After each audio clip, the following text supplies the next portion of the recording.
The whole thing is so incredible. The whole story is so amazing, so remarkable. This is Los Angeles. This is black magic. This is the founding of NASA, of Jet Propulsion Laboratories. What isn't in this story? The craters and mountains of our moon bear the names of giants of science, figures like Archimedes, Kepler, and Copernicus. There is also a crater honoring someone called Jack Parsons. There are some who would rather he had been forgotten. Perhaps that's why his crater is on the dark side of the moon. He was a maverick rocket scientist, okay? He was also a maverick rocket scientist spiritually. This father of American rocketry was also an occultist, devoted to a path still widely misunderstood and feared. So the founding of modern rocket science is absolutely allied and connected with black magic. Only its detractors would call it black magic. For Parsons, this was his spiritual path, as it is for its initiates today. His scientific legacy continues. So does the puzzle of his death. On June 17th, 1952, at 5:08 in the evening, a powerful explosion shook tranquil Pasadena, California. And so ended the life of 38-year-old Jack Parsons. In life, Parsons was an enigma. His death reads like a pulp fiction mystery. Was it an accident?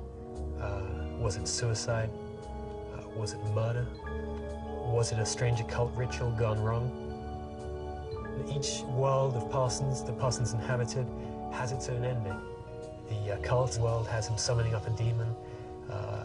Perhaps his rocketry world has him perhaps making an accident from playing so fast and loose with his chemicals. His Los Angeles world has him being murdered in a kind of a film noir manner. The only way to unravel the mystery of his death is by finding a path through the labyrinth of his life.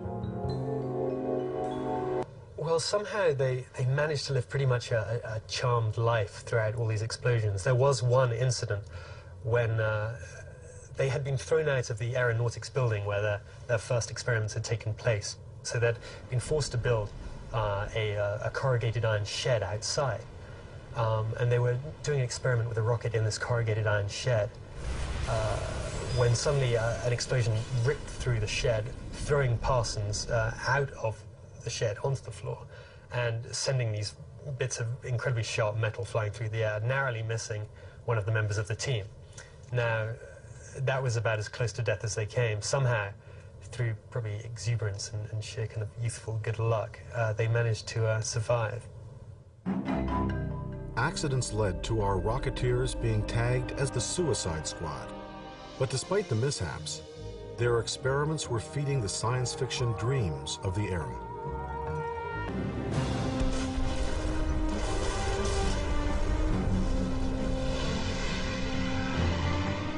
With the Japanese attack on Pearl Harbor, the U.S. entered the war, and the pressures on the Suicide Squad only increased.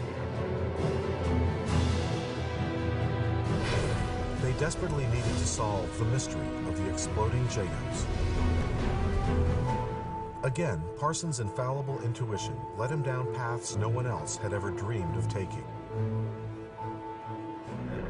A road right to a new and improved fuel that would usher in the space age. No one was laughing at the Rocketeers now.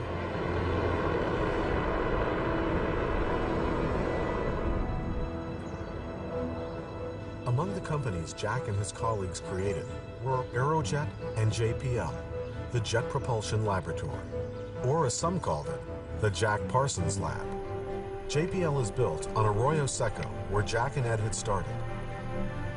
It remains a giant in the industry.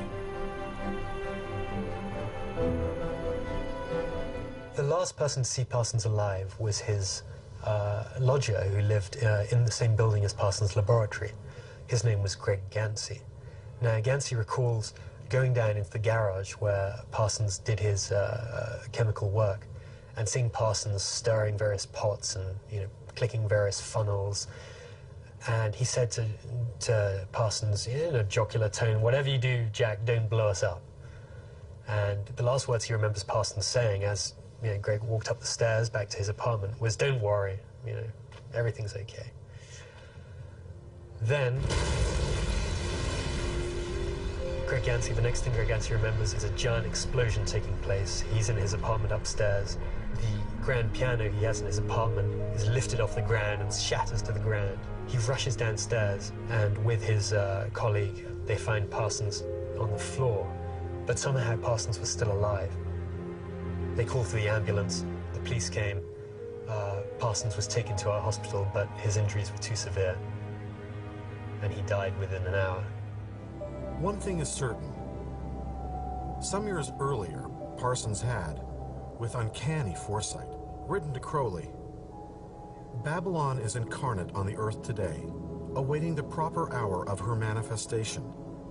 And in that day, my work will be accomplished, and I will be blown away upon the breath of the fire."